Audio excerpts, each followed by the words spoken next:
On this week's episode of Just a Walk, thanks, we look at broadsiding. How good is he? How good isn't he? Butch recounts one of the great stories I've ever heard. Stay tuned for that. Ryan Moore gets a shout out from McAvoy Mitchell Racing, and plenty more. Enjoy the show.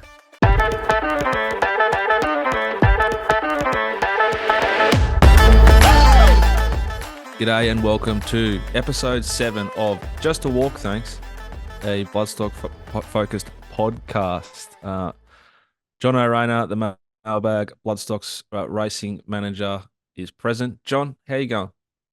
Yeah, good, thanks. Yeah, exciting weekend. Order to charge, breaking through there for his new ownership group. That was exciting. Bloody oath. Robertos Scurry, they speak to him or they whisper out of the Sydney mounting yard. How are you, my man? Very well. Good week. Got on the right side of things. 3 meetings in a row. So until Valhalla, glorious Wednesday. Maybe I was just about getting sick of it. My face has been tested, Jack, and one of your biggest bets ever. That filly.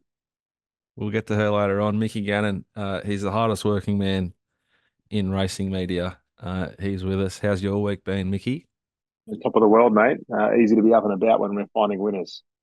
That's it. And of course, Butch Bourne, the man, the myth, the legend. How are you, great man? Very good. G'day, everybody. I just need to ask Mick a question, and you need to answer. You need to answer this honestly, Mick. Yeah. How many podcasts do you do? Including the ones with Gary. You just if it's a podcast. This is my favourite. Well, what a great answer. What a great. How many of you said no to? Might be the better question. Oh, 4 or 5 at least. All right, it's been a big week, particularly for us. We had ordered a charge. It was a $13,500 or $13,000 English digital purchase. We sent to Caroline Price's at Avika Park and then to Mitch Beer. Kicked off in one of the slowest run maidens of all time at Kembla, Mickey Gannon, and was able to go to Newcastle on Saturday, make the running and kick away and win with plenty up his sleeve, Mick.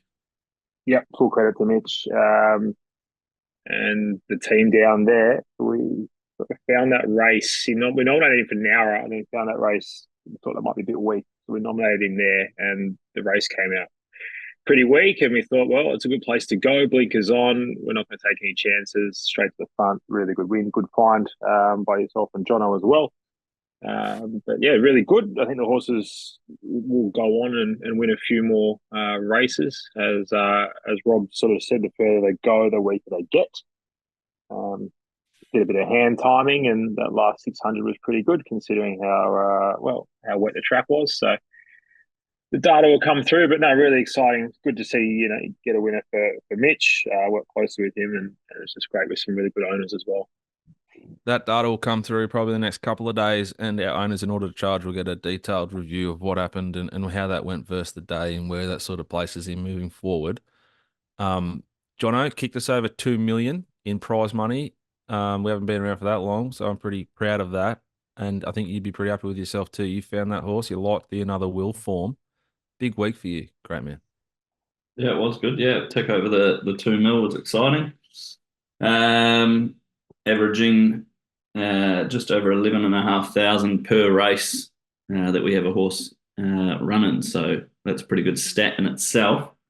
But yeah, I was just having a look at the numbers, and since the start of May, we've had 21 runners for 7 winners, striking at 33%. So yeah, plenty of winners. It's been exciting sort of last couple of months.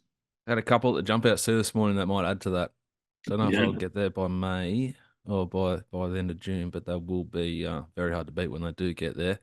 Rob, how did Until Valhalla parade? You've seen her now a stack of times. She was, like you said, a really big bet for us, an expensive filly. A phenomenal type and great walk, but a proper page, so you had to pay, and it's starting to look like a good decision. Well, I've been, on the losing side of her 3 runs. I was very, very sad after the Hawkesbury run. I thought that was disappointing, but turns out that race wasn't too bad. They rode her in a different way and they got a different result. I think she's still, working out what it's all about. And I think she's a little bit of a madam. Like sometimes she might want to try, sometimes she might not want to try. But yeah, she's hard to sort of stand over. She's not a push button horse. But yeah, I thought she improved a lot from the spring. So yeah, I was very disappointed up to the 3 runs she had. Well, the first up she went okay, but yeah, it's just great to maybe she loves that Kenzo track. Yeah. That's her second win over that track and trip. But I thought the way she sort of burst through, and then she was kind of entitled to slow up late, but she's run through the line the fastest of the race. So yeah, she can for sure. Going away from them, can she get a mile plus if she's ridden cold? That would be exciting if she could. Still got a couple more weeks of her 3-year-old career, so sure there's a race somewhere for her. Butch, did you take a bit of delight in the way that she let down when ridden with a bit of cover? Well, I think I think you guys had a good week on race tactics because, as Mick was talking about with Newcastle Saturday, I thought that was summed up really well. I'm a great believer in the 3 kilos off on the genuine heavy tracks, and especially a horse with race experience and the way that horse raced. So I thought that was extremely well executed. So well done to Mick and Mitch on that one. And again on Until Valhalla on the Wednesday, I thought her position as opposed to the start before was way better suited to her, and the proof's in the pudding. She finished off extremely well. So a horse that's not that when you watch the win, you just looked at it and said, well, that's going to win again somewhere. So I think what Rob said, if she can come off a bit of speed over a mile, absolutely. Yeah. So, no, you haven't got to the bottom of her yet. Nice filly. Yeah, and I think to dive into her a little bit, I'd say the best performance she's done to date, and she's profiling like she's still not there, not like we haven't touched the ceiling. So she's quite exciting and versatile now, ridden however you like. It looks like the best way to ride is with a bit of cover. But I think the best thing from Wednesday's race was that it was heavy ground and she relished it. So she's capable on good tracks, but she's very capable now on heavy ground. Broadsiding, boys, let's get to it.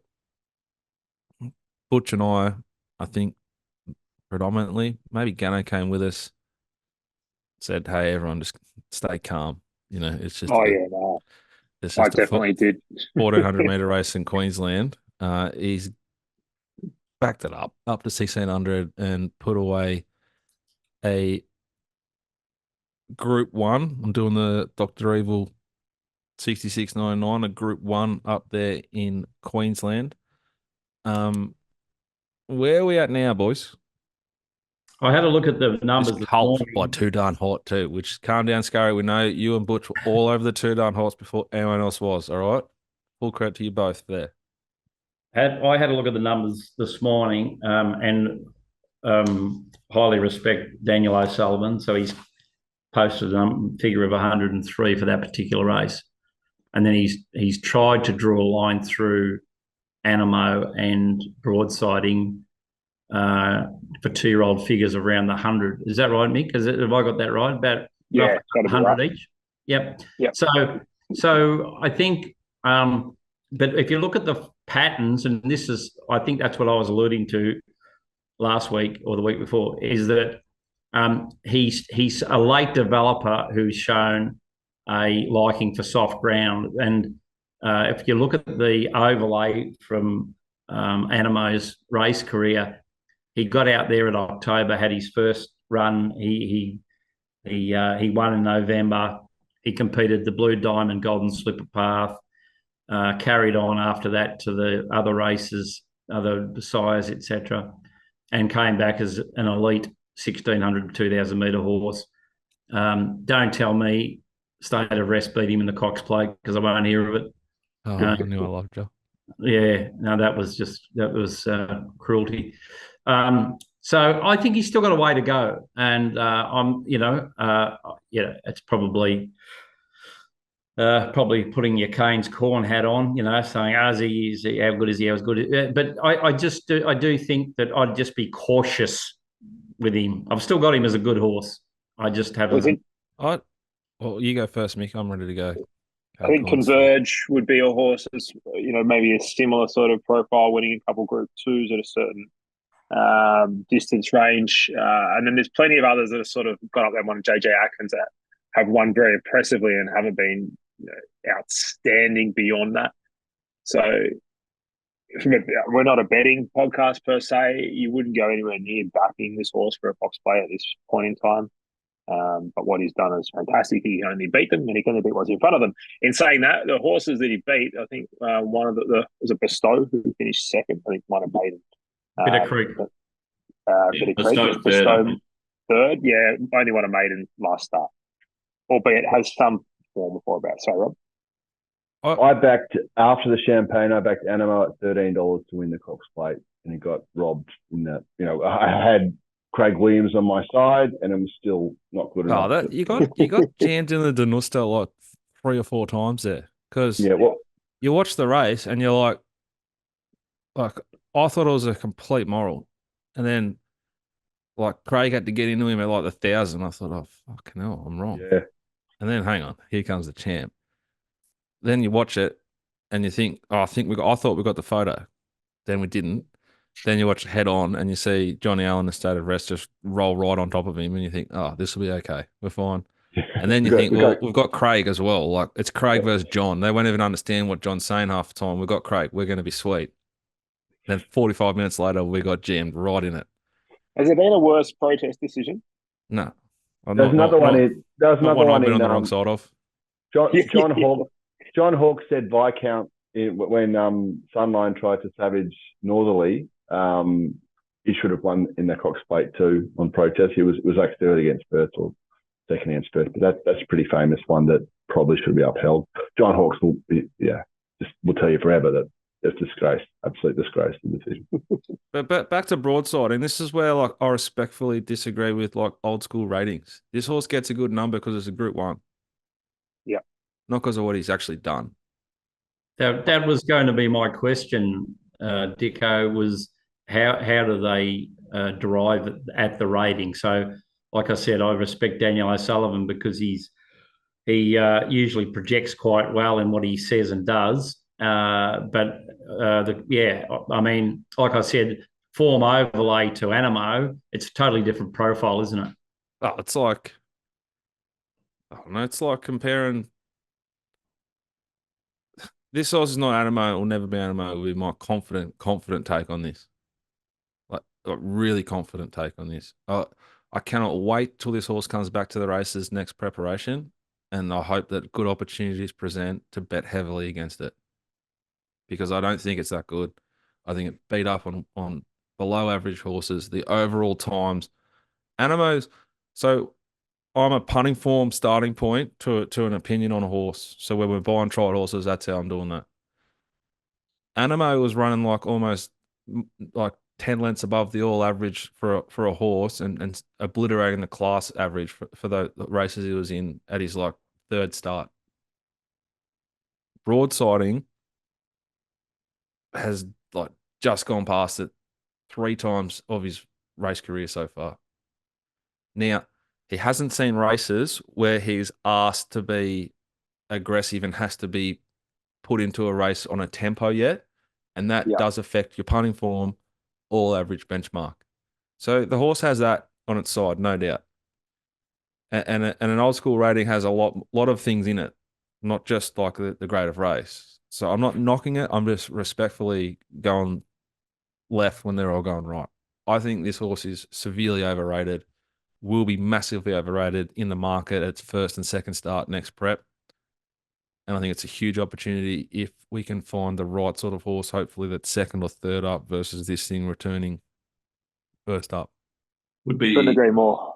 Would be interesting. J-Mac, as he sort of commented, making any comparisons. He obviously rode Well, you'd have to because Nice. he'd be getting a percentage, right? So he wouldn't say anything I bad. thought the way he stood up in the irons was just a stallion farm's delight. Like it was just Yeah, he's beautiful, not silly. beautiful stuff. You know what I mean? That was that. Yeah, That was the autumn sun and the Caulfield Guineas all over Yeah. again. I wonder if they legged him up and said, "Hey, mate, if you are cruising away with this thing, could you give us a bit of the autumn sun gear? We'd appreciate it." Hey, he declared it the champion 2-year-old straight after. Hey, he knows what he's doing. hey, He's not silly. Rob, that dog you've got on your lap. It's very hard to tell one end from the other when you've got it sitting there. I got rid of it. I I It's wasn't gone for quite I wasn't quite sure whether you were feeding it a biscuit or putting a suppository into it.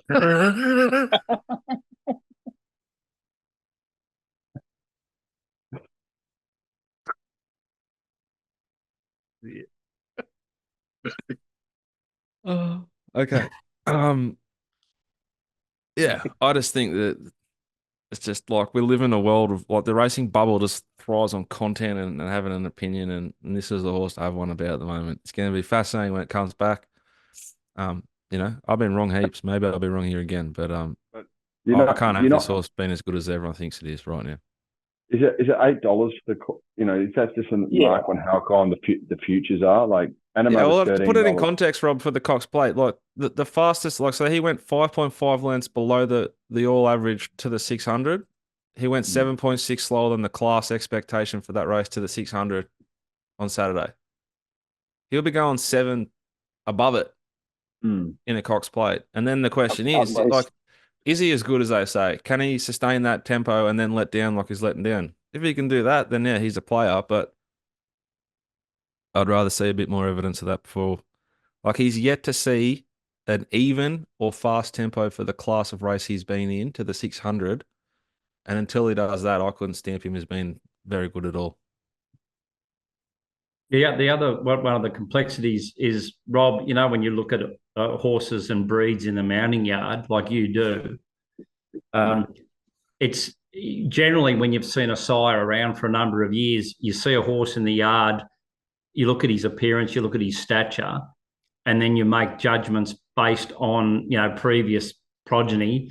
So when you've got a first season sire like Too Darn Hot, it just puts that little asterisk because we don't have the evidence behind the stallion as far as a physical appearance goes.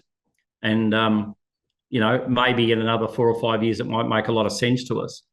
But as opposed to a street boss, and I don't know how you go back there with your memory, Rob, but he, for a street boss, he was the most outstanding looking animal, by far and above of his progeny. Animo. Yeah. Yeah. Well, yeah, magnificent looking head on that horse. There's something special about him. As soon as I saw him, he had a real temper too. Like some days he'd get really hot and like play up, and other days he'd walk around like a lamb, like or a panther. This one, the Too Darn Hot, they are athletic, small things that you wouldn't be surprised if they're suited to softer tracks. This horse could keep growing. That's why I'm not in either camp. This horse is no good. This horse is very good. I'm just give it a few months and we'll find out. But $8 is just a blight on the futures punting. Yeah, just on the new sires, Blue Point has had an incredible number of runners, and up until a month or two ago, we were being quite flippant about the horse because he'd had a huge amount of runners. At the moment, he stands at 36 runners for 4 winners, and I see Cornell at the race at Sandown Saturday on the soft ground. So what people have got to realise is with European stallions, they behave as such. Toronado's another one. They're not essentially early 2-year-olds. They're not dry track horses. They need a bit of time. They need a bit of soft ground. So all of a sudden, Blue Point's starting to show probably what you guys, Mick, you've probably seen a few at the trials, early trials and those sort of things. And he's just starting to win his races now. And, to be fair to Blue Point, I'd say they'd probably be better as 3-year-olds as well. Speaking of stallions and all that sort of gear, the Melbourne, I'm not even sure what it's called, Butch. You can clarify that bit, but they had the weaners, and was there any yearlings last week? You were there for it all. It looked like a beautiful place to be. I mean, looked like it was nice and cozy. Yeah, it's a bit stark and a bit breezy out at Oaklands, but made up for by Inglis, who put on a great show and a lot of warm tucker. I'll tell you how cold it was. They were running around with trays of soup, handing it out to people, like massive trays of cups of soup, which was great, by the way. A bit of mulligatawny and a few other ones, French onion. But no yearlings. They finished up on the Gold Coast. But they were, the Great Southern Sale weanlings. There was something like 390 of them or something like that. They grossed about 12 million as opposed to 9 million the year before. So that was up for slightly. The top end, very, very competitive up the top end. Home affairs, fun and stay inside. Schnitzel, there was an outstanding Schnitzel colt there that made 575. He's a beautiful horse. Unusually, Rob, how many good chestnuts are there by Schnitzel? Not many. That Franz Joseph, I think, is one of them. It's one on Saturday. But yeah, not that many. No. Yeah, no, this was a chestnut, which it's one of those, when you look at them and you go, that's a really nice horse and it's a Schnitzel. But then you start to think, well, how many chestnut Schnitzels, have been at the top end. So, that's just one of those unusual stats that pop up in my head. But look, though, it was. I think there was some good buying there. If they didn't want them, they certainly didn't want them. I think there was 117 of them passed in out of the foals. But what you've got to remember is a lot of these places are very, very good at culling their horses, and generally that's what a weanling sale is. They're culling their stock. They're looking at them. It's too big. It's too small. Its legs aren't good enough. The stallion's gone off. Let's cash out. It won't make it to a yearling sale. Buy that sire, etc., etc. So credit to the farms. They actually know their job, and the farm managers. So a lot of these horses are in there for a reason. But up the top end, they certainly chase them, the Frankels and Zoostars and Schnitzels, etc. So I would have thought they'd be pretty happy with that sale, but it's going to be extremely interesting at the other end because a lot of people buy into these foals to resell them. And to me, a lot of the prices are getting extremely close to the yearling prices. What about at the sales bush? Anything sort of come up? Any stories? Any goss? You were very popular at the races on Sandown. Was that a Saturday? No, it was the Wednesday meeting we were at, the one before. Yeah. One day you got to tell that Hayes story. It was. When he's ready for it. Well, shout out to Ryan Moore from McAvoy, Kelvin Tony McAvoy, racing manager extraordinaire, Bloodstock man, avid listener in the car trip back from Ballarat to Euroa.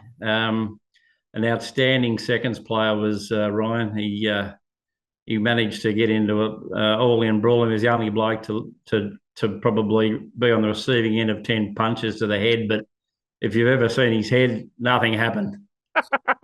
He withstood the whole lot. Yeah, a great man he is. What position did he play? Was he forward? He didn't get too far out of that square in front of the goal. Yeah, I can imagine. Yeah. I think once the ball hit the deck, he was a little bit lost, but a good fella. But he actually did manage to punch Seamus Fury in the face one day, who I sponsor at the Seymour Footy Club. And Seamus must have been all of 17 years of age. So anyway, shout out to Ryan. He's a listener. And of course the great man from the Thoroughbred publication, Timmy Rowe, who's also an Essendon supporter. But that just reminded me, I was talking to Mick Malone there up at the Gold Coast, and I never forget one night there was a hens night in the table next to us as we were having dinner, and And Mick Malone had jumped over a fence and had the unfortunate he tore his scrotal sac open, and he had to basically pick one of his nuts up from the ground and hold it back in until he got to the Scone Hospital to have it bloody sewn up again. But they were telling the boys, and anyway, he decided to. A few of the boys were keen to have a look at the scarring on it, so he gave a few of the boys a look, and geez, I tell you what, it got the hens night going. But the funniest one was Reece Smith's old man, Johnny Smith. Shout out to Johnny. He probably doesn't listen, but Johnny said he couldn't quite get a good look. So Johnny's taken the glasses out of the top pocket and got Mick to take them back out again so he could have a real good look. Very, very funny. Good man, Mick Malone. And he's just opened up a new farm called North. And he's going really well at the moment, Mick. So shout out to Mick Malone and his scrotal sack story. No, it doesn't matter whether I go to a race meeting or a horse sale these days. There's always someone listening. So keep them coming, and our listeners must be pushing the 20 mark, are they, John? Yeah, I think so. Yeah. Jack's quietly losing the plot over there. Yeah. Oh, you got to. When he started telling, I don't know who he's talking about, but now I do. Yeah. How many years ago was this? I think they were playing. There was a whole heap of them. There was Royston Murphy. They all played for the Musselbrook Cats, and they were sort of an eclectic bunch of sort of stud people. Adam White from the Binary, who was the Gary Ablett of the team, I think, and yeah, they all played there, but they're now all well entrenched in their own farms, and I think they've slightly grown up, these blokes, but there's some very funny stories amongst them. Anyway, you've lost them. Oh, he's gone again. Well, he says all this stuff to me on the phone. I go, well, probably can't use that. Probably can't use that. I would have said the same about that. It's a shame when you get to my age, because I've forgotten half the stories that I know, which are quite funny. But as they keep popping back in, I'll keep bringing them up again. But surely we can squeeze one in a week, couldn't we? The stories. Yeah. Yeah. Squeeze it. Yeah. Yeah. Yeah. Anyway. Yeah. So yeah, that's it now till I might have some involvement, I think, at the end of the year in the Gold Coast Ready to Run sale. I think that might be about me for 2024. Unless I venture over to Japan or somewhere for a horse sale, which is quite on the cards. Oh, I get a bit bored here. Yeah. Their currency's gone to the dogs. Could be some buying there. Japan's currency. Yes. Can't be any worse than ours. No, well, you can live like a king over there at the moment. Pistol Pete was recently there. He'll tell you. Yeah. Bought me back a T-shirt, Equinox T-shirt. Didn't even charge me for it. Too cheap, Rob. Feel bad charging it. Yeah.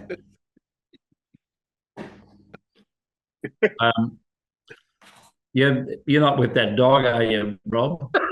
Fuck yeah. Why? He's over on the couch. Why have you switched the screen off for? Oh. I know what you're implying. Hey, John. Anyway, what horses have we got running this week? Yeah, thanks for steering the ship there. Well, we've got the big boy, Strategic Position, back from a long break. He's back at the races at Doomben on Wednesday. He's had a injury-induced, decent period away from the races. So he's now with Adam Campton there at the Gold Coast. So great to have him back. He'll he's a big boy. He'll probably need the run.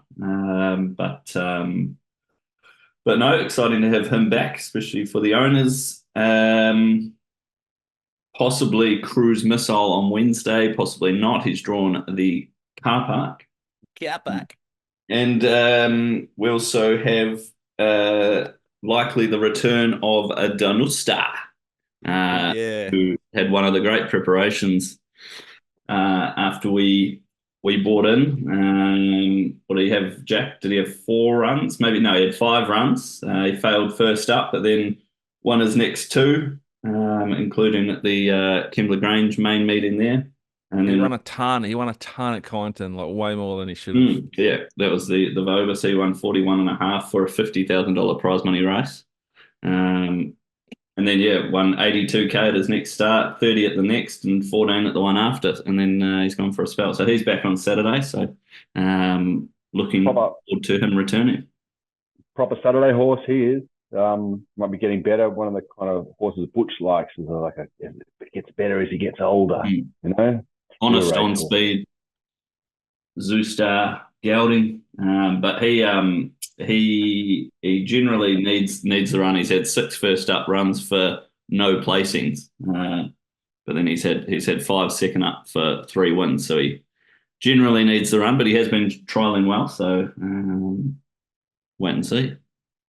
And we had a couple trial real well this morning. So we had I Say No Zavabil filly. She trialled outstanding. De Graves, who's been a real time job, been a big effort by Gav to even get into the trials, and he went enormous this morning. And a couple of others as well. We could have a number of runners on Saturday or across the sort of next 7 to 10 days in Victoria. So hopefully we can maintain the momentum. Indeed. I reckon that's about us for Just a Walk, thanks. Episode 7. Well done. I hope if you're listening, I hope you enjoyed it. What a story. Enjoyed the show. Hope you guys did too, and hope you have a phenomenal week wherever you are, whatever you're doing. If you ever want to race a horse with us, Jono, Jono, @themailbag.com.au. Have a great week. Bye for now.